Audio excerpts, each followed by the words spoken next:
Legend of Green Gables by Lucy Maud Montgomery. Chapter 9. Mrs. Rachel Lynde is properly horrified. Anne had been a fortnight at Green Gables before Mrs. Lynde arrived to inspect her. Mrs. Rachel, to do her justice, was not to blame for this. A severe and unseasonable attack of grippe had confined that good lady to her house ever since the occasion of her last visit to Green Gables. Mrs. Rachel was not often sick, and had a well-defined contempt for people who were, but grippe, she asserted, was like no other illness on earth, and could only be interpreted as one of the special visitations of Providence. As soon as her doctor allowed her to put her foot out of doors, she hurried up to Green Gables, bursting with curiosity to see Matthew and Marilla's orphan, concerning whom all sorts of stories and suppositions had gone abroad in Avonlea. Anne had made good use of every waking moment of that fortnight. Already she was acquainted with every tree and shrub about the place. She had discovered that a lane opened out below the apple orchard and ran up through a belt of woodland, and she had explored it to its furthest end, in all its delicious vagaries of brook and bridge, fir coppice and wild cherry arch, corners thick with fern, and branching byways of maple and mountain ash. She had made friends with a spring down in the hollow, that wonderful, deep, clear, icy cold spring. It was set about with smooth red sandstones, and rimmed in by great palm-like clumps of water fern, and beyond it was a log bridge over the brook. That bridge led Anne's dancing feet up over a wooded hill beyond, where perpetual twilight reigned under the straight, thick-growing firs and spruces.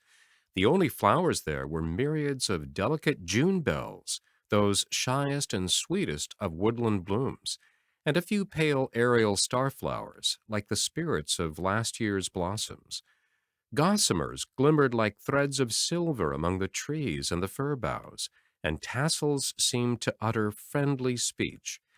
All of these raptured voyages of exploration were made in the odd half-hours which she was allowed for play, and Anne talked Matthew and Marilla half-deaf over her discoveries. Not that Matthew complained, to be sure. He listened to it all with a wordless smile of enjoyment on his face.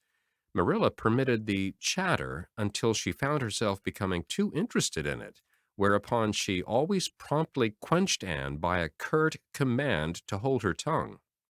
Anne was out in the orchard when Mrs. Rachel came, wandering at her own sweet will through the lush, tremulous grasses, splashed with ruddy evening sunshine, so that good lady had an excellent chance to talk her illness fully over, describing every ache and pulse beat with such evident enjoyment that Marilla thought even grippe must bring its compensations. When details were exhausted, Mrs. Rachel introduced the real reason of her call.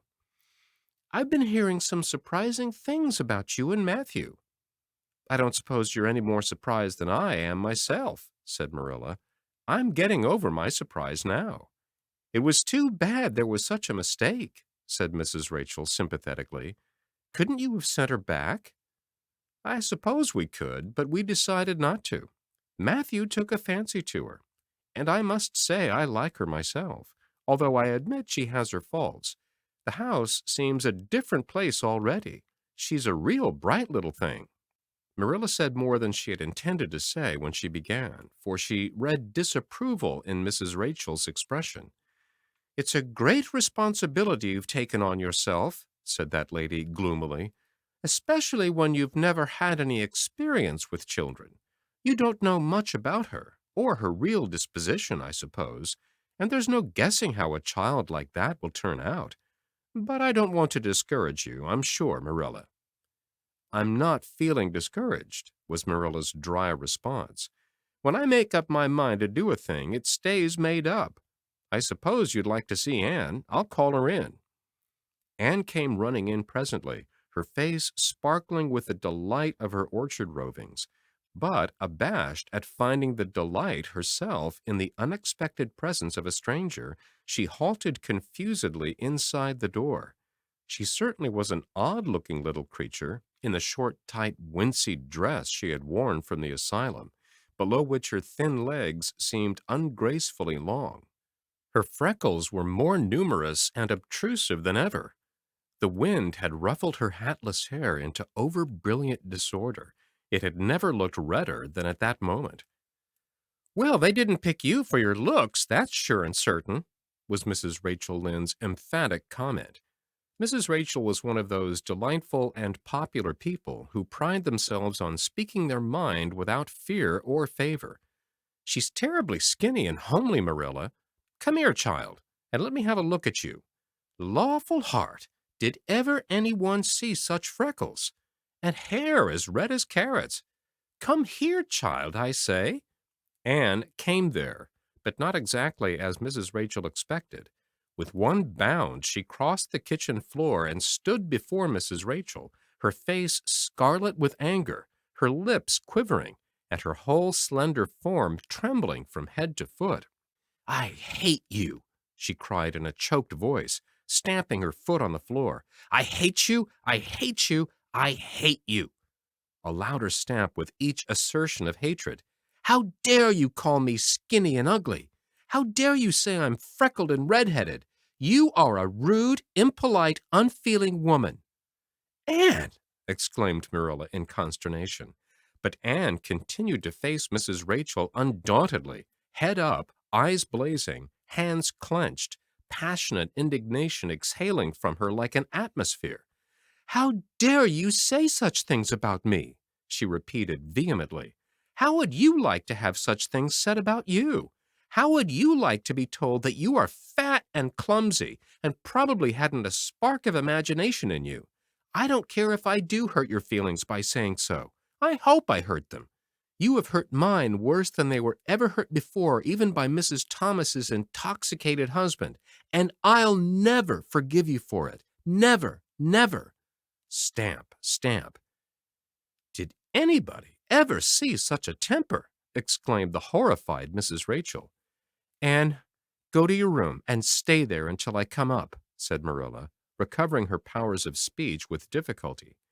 Anne, bursting into tears, rushed to the hall door, slammed it until the tins on the porch wall outside rattled in sympathy, and fled through the hall and up the stairs like a whirlwind. A subdued slam above told that the door of the east gable had been shut with equal vehemence.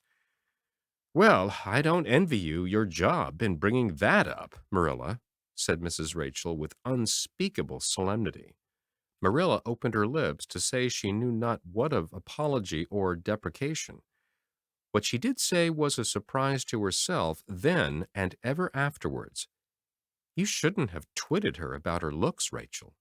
"Marilla Cuthbert, you don't mean to say that you are upholding her in such a terrible display of temper as we've just seen?" demanded Mrs. Rachel indignantly. "No," said Marilla slowly.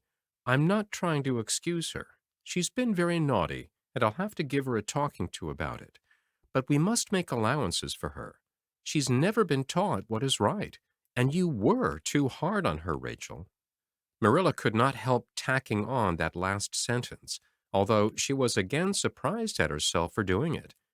Mrs. Rachel got up with an air of offended dignity. "Well, I see that I'll have to be very careful what I say after this, Marilla, since the fine feelings of orphans brought from goodness knows where have to be considered before anything else. Oh, no, I'm not vexed. Don't worry yourself. I'm too sorry for you to leave any room for anger in my mind. You'll have your own troubles with that child. But if you'll take my advice, which I suppose you won't do, although I've brought up 10 children and buried 2, you'll do that talking to you mentioned with a fair-sized birch switch. I should think that would be the most effective language for that kind of a child. Her temper matches her hair, I guess. Well, good evening, Marilla. I hope you'll come down to see me as often as usual, but you can't expect me to visit here again in a hurry. If I'm liable to be flown at and insulted in such a fashion, it's something new in my experience." Whereat Mrs. Rachel swept out and away. If a fat woman who always waddled could be said to sweep away, and Marilla, with a very solemn face, betook herself to the east gable.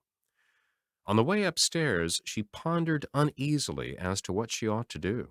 She felt no little dismay over the scene that had just been enacted. How unfortunate that Anne should have displayed such temper before Mrs. Rachel Lynde, of all people. Then Marilla suddenly became aware of an uncomfortable and rebuking consciousness that she felt more humiliation over this than sorrow over the discovery of such a serious defect in Anne's disposition. And how was she to punish her? The amiable suggestion of the birch switch, to the efficiency of which all of Mrs. Rachel's own children could have borne smarting testimony, did not appeal to Marilla. She did not believe she could whip a child. No, some other method of punishment must be found to bring Anne to a proper realization of the enormity of her offense. Marilla found Anne face downward on her bed, crying bitterly, quite oblivious of muddy boots on a clean counterpane. "Anne," she said, not ungently. No answer.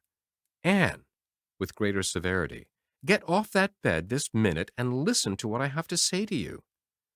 Anne squirmed off the bed and sat rigidly on a chair beside it, her face swollen and tear-stained, and her eyes fixed stubbornly on the floor. "That's a nice way for you to behave, Anne.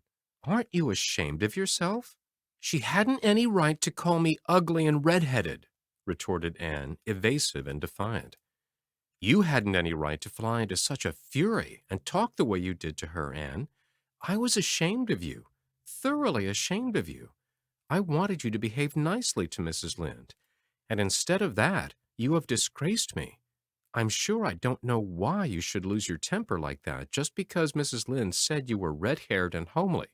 You say it to yourself often enough."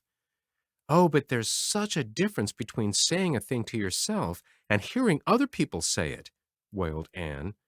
"You may know a thing is so, but you can't help hoping other people don't quite think it is. I suppose you think I have an awful temper, but I couldn't help it. When she said those things, something just rose right up in me and choked me. I had to fly out at her." "Well, you made a fine exhibition of yourself, I must say. Mrs. Lynde will have a nice story to tell about you everywhere, and she'll tell it, too. It was a dreadful thing for you to lose your temper like that, Anne. Just imagine how you would feel if somebody told you to your face that you were skinny and ugly," pleaded Anne tearfully. An old remembrance suddenly rose up before Marilla. She had been a very small child when she had heard one aunt say of her to another, "What a pity she's such a dark, homely little thing." Marilla was every day of 50 before the sting had gone out of that memory. "I don't say that I think Mrs. Lynde was exactly right in saying what she did to you, Anne," she admitted in a softer tone. "Rachel is too outspoken, but that is no excuse for such behavior on your part. She was a stranger and an elderly person and my visitor, all three very good reasons why you should have been respectful to her. You were rude and saucy and—" Marilla had a saving inspiration of punishment. "You must go to her and tell her you are very sorry for your bad temper and ask her to forgive you." "I can never do that," said Anne determinedly and darkly. "You can punish me in any way you like, Marilla. You can shut me up in a dark, damp dungeon inhabited by snakes and toads and feed me only on bread and water, and I shall not complain. But I cannot ask Mrs. Lynde to forgive me." "We're not in the habit of shutting people up in dark, damp dungeons," said Marilla dryly, "especially as they're rather scarce in Avonlea. But apologize to Mrs. Lynde you must, and shall, and you'll stay here in your room until you can tell me you're willing to do it." "I shall have to stay here forever then," said Anne mournfully, "because I can't tell Mrs. Lynde I'm sorry I said those things to her. How can I? I'm not sorry. I'm sorry I vexed you, but I'm glad I told her just what I did. It was a great satisfaction. I can't say I'm sorry when I'm not, can I? I can't even imagine I'm sorry." "Perhaps your imagination will be in better working order by the morning," said Marilla, rising to depart. "You'll have the night to think over your conduct and come to a better frame of mind. You said you would try to be a very good girl if we kept you at Green Gables, but I must say it hasn't seemed very much like it this evening." Leaving this Parthian shaft to rankle in Anne's stormy bosom, Marilla descended to the kitchen, grievously troubled in mind and vexed in soul. She was as angry with herself as with Anne, because whenever she recalled Mrs. Rachel's dumbfounded countenance, her lips twitched with amusement, and she felt a most reprehensible desire to laugh.